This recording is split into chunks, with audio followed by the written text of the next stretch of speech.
Gentlemen, I'm told you were most unreceptive to my associate's requests. I realize you do not look kindly on the Confederacy and her ways, but if you refuse to pay the ruby tithe, your safety in these waters cannot be assured. Spare me your concern, pirate. Your feeble attempts at extortion will not work on us.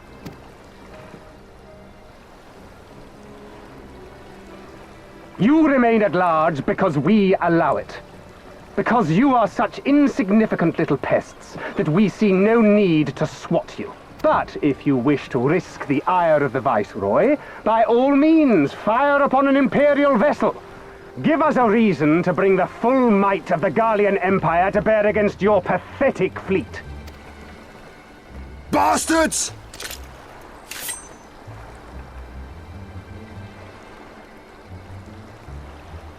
Gentlemen, surely the fact that you have such limitless resources at your disposal gives you all the more reason to spare some few coins for the less fortunate. All talk, just as I thought. Come, let us away. I have no time for this rubbish.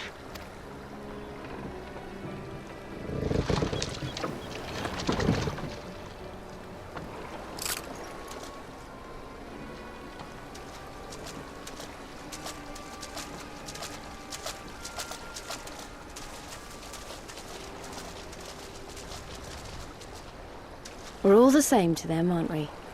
Savages to be ruled or slaughtered.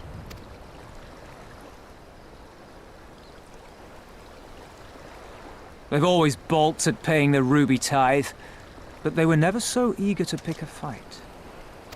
The problem, you see, is that many of my comrades in the Confederacy are of Doman descent, and the acting Viceroy, well, she's none too fond of Domans, to say the least. If we take any action to hinder the safe passage of an Imperial vessel, she'll accuse us of attempting to foment rebellion and brand us enemies of the Empire, which we can ill afford to be. Like the man said, we're all talk. And where did the Kojin stand in all this? With the winning side, of course.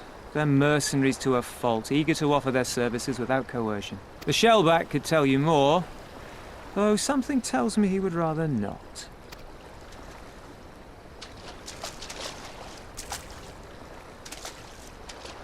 I don't understand. If the Garleans are causing the Confederacy this much trouble, and if so many of you are Doman to begin with, why aren't you willing to fight back?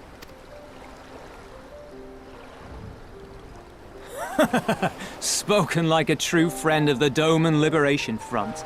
If you're planning to rouse us with noble words and grand promises, don't bother.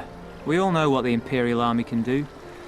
Compared to them, we're boys with boats. Besides, what ties a man may once have held to his home are forsaken upon joining the Confederacy. We look out for none but our own.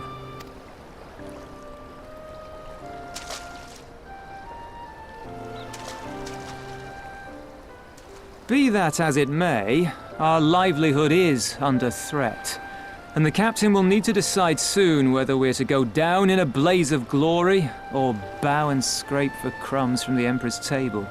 All while our friend the Viceroy continues her purge of Doma's radical elements. I believe she's holding court in one of the fishing villages even as we speak. That she-devil! Her perfidy knows no bounds! She must be stopped! Come, let us find Soroban and put us here at once! Tell the others that these ones have paid.